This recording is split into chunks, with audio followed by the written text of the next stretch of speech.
Welcome to my channel Vasu foods. ఇవాళ special సగ్గుబియ్యం popcorn అండి. చూడడానికి చాలా బాగున్నాయి కదా, అంతేకాకుండా టేస్ట్ కూడా అంతే బాగుంటుందండి. ఇంట్లో ఉన్న వాటితోనే అంత సింపుల్ అండ్ ఈజీగా ప్రిపేర్ చేసుకోవచ్చు. ఈవినింగ్ స్నాక్ ఏం చేయాలి అని ఆలోచిస్తున్నారా? అయితే ఇలా చేసి చూడండి, చాలా బాగుంటుంది. బయట క్రిస్పీగా, లోపల చాలా సాఫ్ట్గా ఉంటుంది. సో దానికోసం ఒక బౌల్ తీసుకున్నాను. ఇందులో 1 కప్పు వరకు అరగంట పాటు నానబెట్టుకున్నటువంటి సగ్గుబియ్యం వేస్తున్నానండి. దీంట్లోనే ఒక 3/4 కప్పు వరకు ఉడికించి స్మాష్ చేసుకున్నటువంటి బంగాళదుంప వేస్తున్నాను. 1 టేబుల్ స్పూన్ వరకు సన్నగా తరిగిన పచ్చిమిర్చి, ఒక 1/4 కప్పు వరకు సన్నగా కట్ చేసిన కొత్తిమీర, ఒక 1/2 టేబుల్ స్పూన్ కారం, ఒక 1/2 టేబుల్ స్పూన్ వరకు ధనియా పౌడర్, చిటికెడు పంచదార, ఒక 1/4 కప్పు వరకు సన్నగా తరిగిన కరివేపాకు వేస్తున్నానండి. ఇందులోనే సరిపడా సాల్ట్ కూడా వేసి మొత్తం అంతా కూడా కలిసేంత వరకు కలుపుకుంటున్నాను. పంచదార అనేది టేస్ట్ కోసం యాడ్ చేస్తున్నానండి, ఎక్కువగా యాడ్ చేయనవసరం లేదు.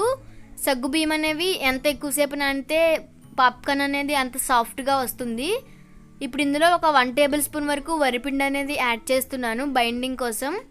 ఎక్కువగా యాడ్ చేయనవసరం లేదండి, ఎక్కువగా యాడ్ చేస్తే పాప్కార్న్ అనేది కొంచెం గట్టిగా వస్తుంది. అలా కాకుండా ఈక్వల్ క్వాంటిటీతో చేస్తే బాగుంటుంది.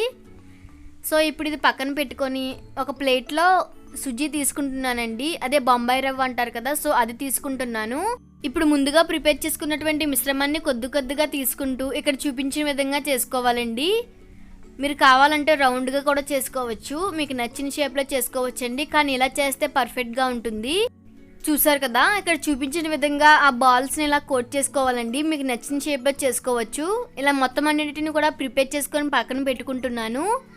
సుజీ అనేది బాగా పట్టే విధంగా చేసుకోవాలండి, లేదంటే నూనెలో వేసేటప్పుడు విడిపోతాయి.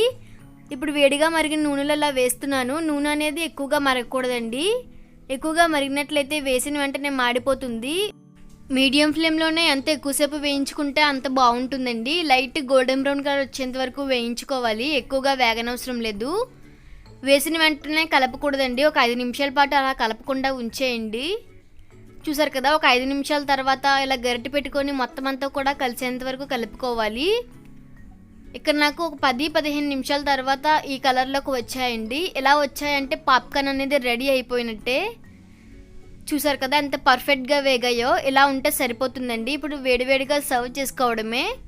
మీరు కూడా తప్పకుండా ట్రై చేసి చూడండి, ఈవినింగ్ స్నాక్కి సూపర్గా ఉంటుంది. అంతేకాకుండా చాలా సింపుల్ కదా. సో మీరు కూడా తప్పకుండా ట్రై చేసి మీకు ఎలా కుదిరిందో నాకు కామెంట్ చేసి చెప్పండి. ఈ వీడియో కనుక మీకు నచ్చినట్లయితే లైక్ చేయండి, షేర్ చేయండి. ప్లీజ్ నా ఛానల్ని సబ్స్క్రైబ్ చేయడం మాత్రం మర్చిపోవద్దు.